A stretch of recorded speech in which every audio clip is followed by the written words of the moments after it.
Disputas na internet por questões de ego? O Necronomicon é verdadeiro? Esse livro existe mesmo? Ou será que não? Tudo isso e muito mais no vídeo de hoje. Solta a vinheta!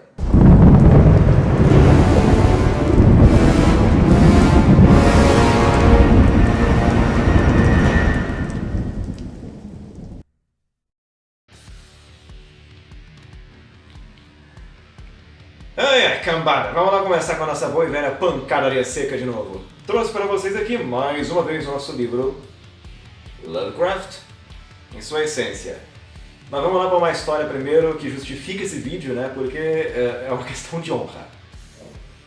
Em um desses grupos de literatura, de culto, alguns autores mais renomados, sabe, eu acabei me deparando com um grupo de pessoas dizendo que leu o Necronomicon.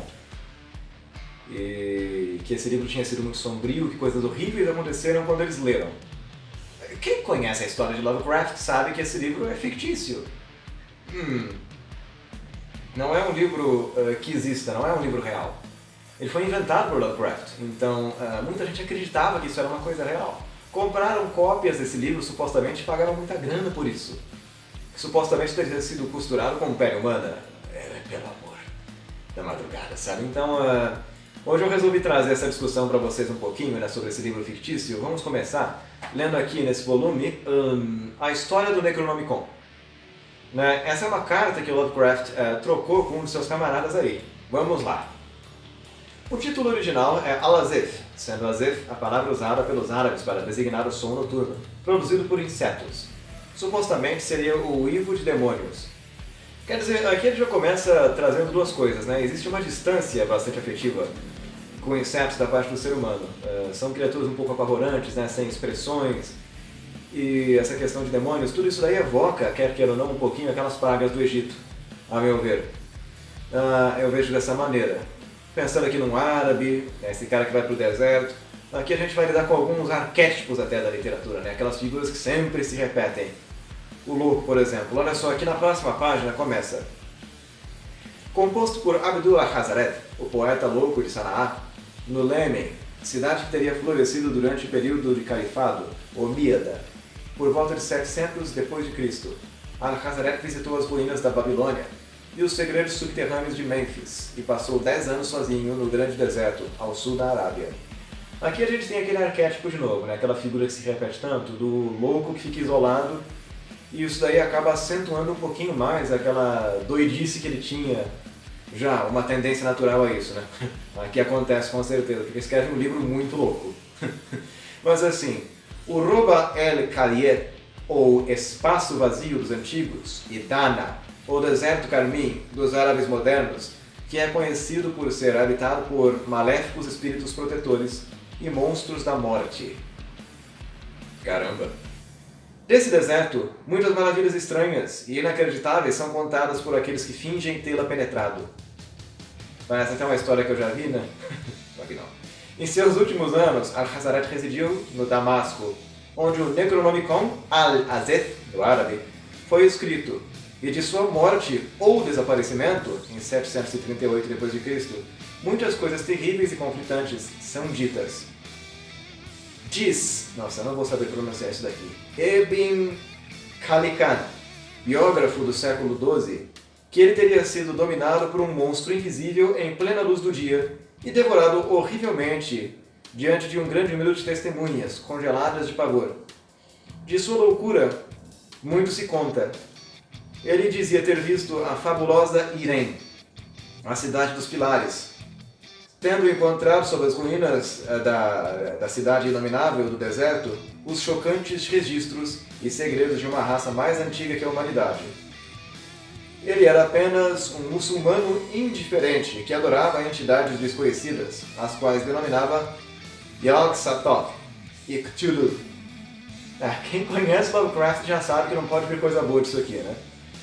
Yog-Sothoth e Cthulhu são duas entidades, deuses cósmicos muito poderosos, né? Então, aqui nas palavras do próprio Lovecraft, a gente está trabalhando criaturas que são fictícias relacionadas a esse livro Necronomicon.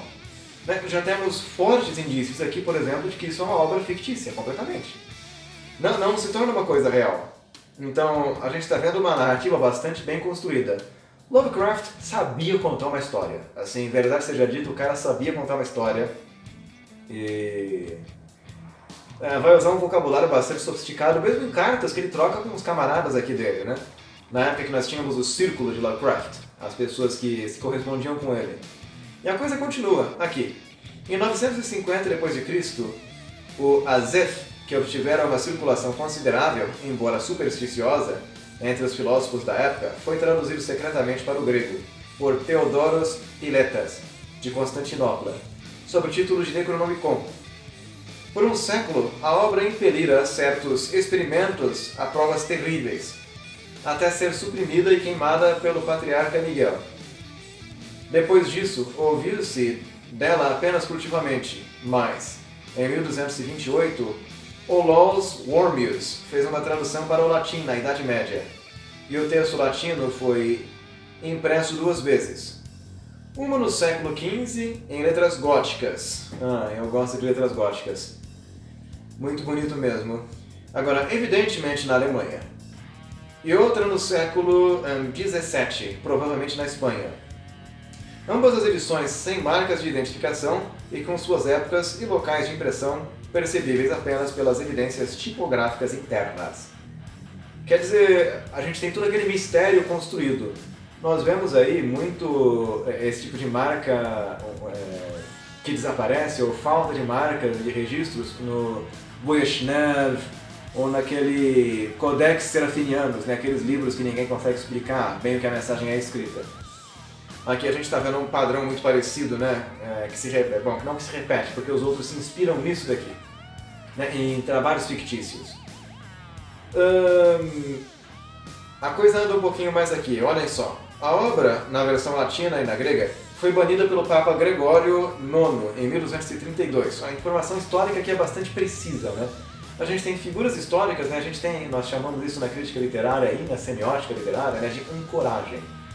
Quando nós temos elementos verossimis ou verídicos que acontecem em um texto aí, seja ele jornalístico ou seja um texto fictício, como é o caso desse aqui. Então essa é uma informação verídica. Olha só, logo após a tradução para o latim, que chamaram a sua atenção, o original árabe foi perdido. Não estou surpreso com isso, né? Sempre se perde a tradução original. No início da época de Wormius, conforme indicado por uma nota de seu prefaciador, e nem o sinal da cópia grega, que foi impressa na Itália entre 1500 e 1550, foi reportado desde o incêndio ocorrido na biblioteca de um certo homem em Salem, no ano de 1962. Quem conhece a história sabe o que acontece em Salem, né? A caça às bruxas foi uma coisa bastante desumana, lá muitas pessoas foram mortas. E eu estou pegando mais uma referência histórica aqui, sabe? O Lovecraft faz muito isso. E com uma maestria inacreditável. Quem não conhece o que eu estou falando, dá uma pesquisada depois. Mete um Google aí, né, sobre a caça às bruxas de Salem. E vão entender o que aconteceu nessa época aqui. Muito louco o negócio. Uma tradução inglesa, feita pelo Dr. Dee, nunca foi impressa. Figura apenas em fragmentos resgatados do manuscrito original. Dos textos latinos, atualmente, há um século XV aqui no caso, que se sabe estar trancado no Museu Britânico, enquanto outro, né, do século XVII, se encontra na Bibliothèque Nationale de Paris, em Paris. A edição do século XVII pode ser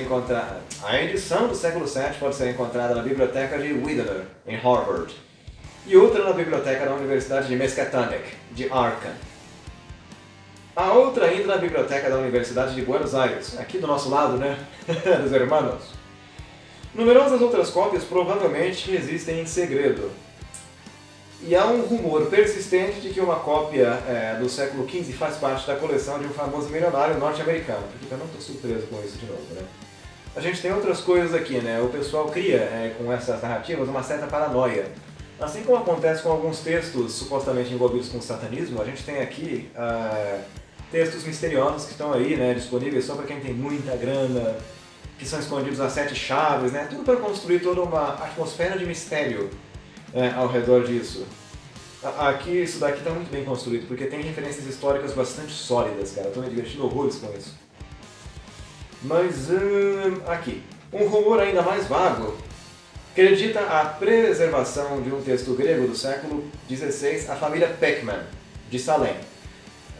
Acho que quem está habituado à leitura de Lovecraft vai também reconhecer aquela história do portrait, no português é o modelo de Pickman. O retrato de Pickman. O retrato de Pickman. A Super Camera Woman salvando a pátria aqui para variar um pouquinho, né? Mas é um conto aí que está sendo citado aqui quase que diretamente, né? O conto é horroroso, sabe? Esteticamente falando, tem umas coisas pavorosas, mas esteticamente falando, em questão de estilística, em questão de escrita, é belíssimo de se ler, apesar das coisas horríveis que ele descreve, né? É quase uma antítese aqui. Ai, que divertido. Mas Pickman, Salem, enfim, vocês pegam a referência. Não acaba bem. Mas esvaiu-se com o artista R.U. Pickman, que desapareceu no início de 1926. Ah lá, uma referência aqui quase que direta ao conto do próprio Lovecraft.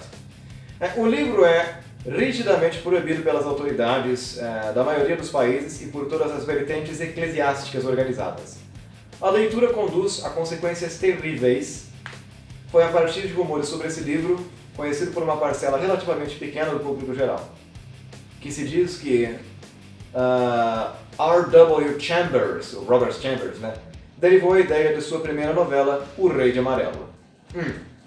Interessante ele citar aqui O Rei de Amarelo, né, porque O Rei de Amarelo é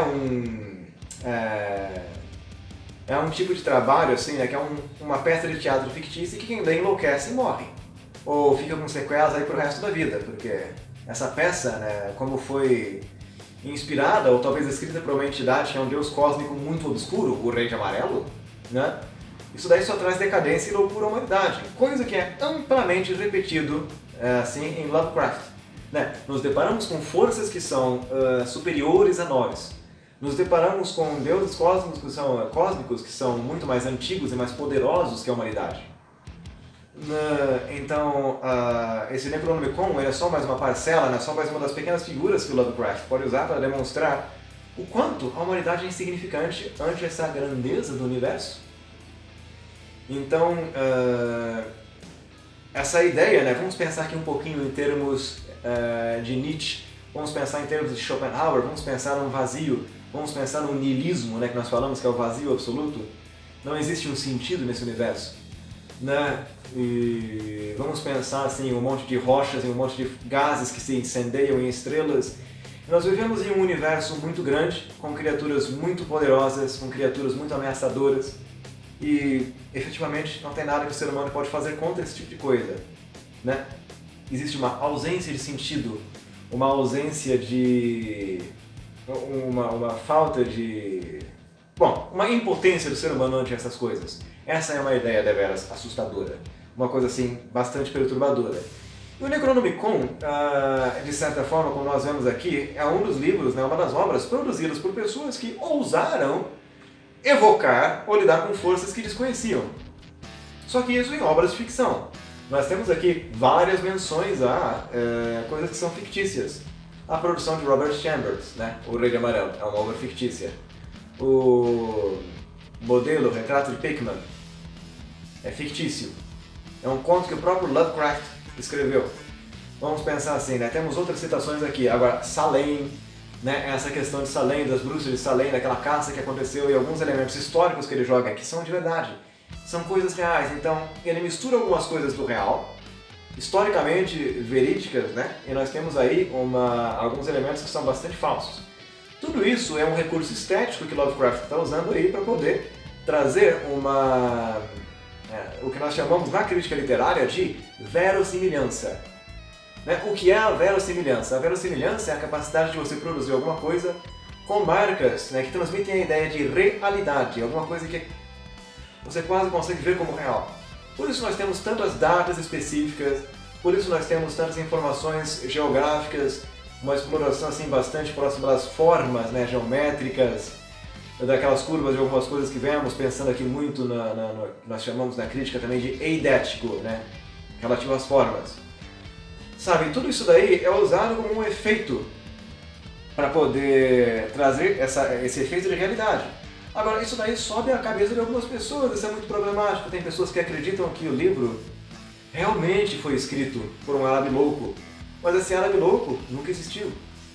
Muitas pessoas acreditam que pode-se comprar um livro desses por muita grana, né? Aquelas pessoas ricas podem comprar um livro desses e fazer rituais macabros. Eu sinto muito, entendeu? Eu posso estar equivocado, né? Que provem o contrário, mas nada disso é real. Isso é ficção. Então, tomem cuidado aqueles que forem comprar alguma coisa supostamente do Necronomicon, crendo que é um livro real, vocês vão gastar dinheiro à toa. Acredito que seja uma perda de tempo. E perda de dinheiro, né? Porque quanto custaria uma cópia dessa? Alguns milhares de dólares? Eu não faço ideia. Mas a ignorância, ela pode ser uma coisa muito perigosa. Fica aqui, né, então, o meu alerta e essa pequena discussão que eu comecei aqui, né, essa conversa de bar literária, para vocês ficarem em alerta aí, né, com obras que são fictícias e essas vendas, né, essas picaretagens que acontecem por aí afora. Naquele grupo eu fiquei taxado como arrogante, mas simplesmente queria expor um fato. Né? É uma obra fictícia, nada disso é real. Então, se as pessoas comprarem, mesmo sabendo desse tipo de coisa, por sua conta e risco. Mas eu acredito que, como todas as conspirações aí que nós vemos, né, é uma coisa difícil de engolir. Nós temos aqui, né, vários elementos que mostram que isso daqui é uma ficção. Né? Por quê? Todas as marcas que nós temos aqui da constituição desse livro são coisas que marcam muito nessa pegada um pouco mais cinematográfica. Nós temos fortes indícios de teatralidade, um árabe louco que se isola, né, como aqueles eremitas ou como aqueles ascetas lá da Índia antiga, né, que se recolhiam no meio do mato, se isolavam da humanidade para poder buscar um conhecimento superior, para o bem ou para o mal. Assim como o próprio Cristo, né, se isola no deserto por 40 dias para poder conseguir uma verdade que vai trazer para a humanidade. Né? Isso é amplamente descrito na literatura de Campbell, né, que ele é um estudioso das formas, né, como o herói se manifesta. No caso aqui não estamos lidando com um herói, né, eu acho que é muito pelo contrário, uma criatura um tanto quanto vilanesca, que traz um mal para a humanidade. Eu diria que é a antítese de Prometeu, né? Prometeu traz o benefício, traz o fogo para a humanidade, mas aqui não, ele traz o caos. Yog-Sothoth e Cthulhu são encrenca na certa, é o fim da humanidade. Então nós temos forças cósmicas, nós temos, né, traduções obscuras que vão se perdendo, então a gente vê muito esse tipo de coisa quando estamos lendo aí livros do tipo do Dan Brown, né, que você traz obras obscuras que só quem tem poder aquisitivo alto consegue. Então, tomem cuidado com a ficção. Tomem cuidado com picaretas, com picaretagem, né, vamos por assim. Tomem cuidado com falsas ideias e não deixem esse tipo de coisa subir a cabeça jamais. Né? Esses indícios aqui que eu explorei superficialmente sobre o Necronomicon e a maneira como ele foi constituído aqui nessas cartas de Lovecraft demonstram como isso daí pode ser uma coisa perniciosa, né? Uma coisa que insidiosa, que vai crescendo, vai tomando conta da mente das pessoas. Então esse é um perigo que nós assim corremos todo santo dia, né, de sermos enganados por coisas que são falsas. Enfim, fica a minha dica, fiquem espertos, tomem cuidado para não cair em pilantragem.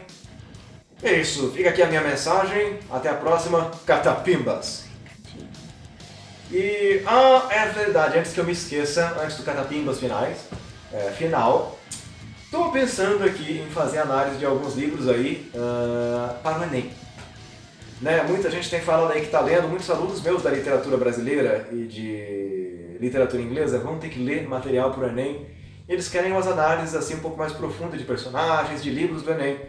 Eu pretendo fazer uma enquete no Facebook e também lá no Instagram, para o pessoal dar aí uma xeretada e ver o que eles querem escutar. E eu quero saber a opinião de vocês, né? O que vocês querem escutar nessas discussões literárias assim de materiais brasileiros que vão cair no Enem. Porque nesses livros eu acho que eu já devo ter lido umas 6 ou 5 vezes cada livro que vai cair no Enem, esses mais antigos. Mas pretendo ler esses autores novos, então se vocês quiserem, pretendo fazer algumas análises aqui também, né? Acho que não é novidade esse amor profundo que eu tenho nutrido pela literatura do Machado de Assis. Bom, basta por esse vídeo, fica aí a minha dica para vocês, e até a próxima. Catapimbas!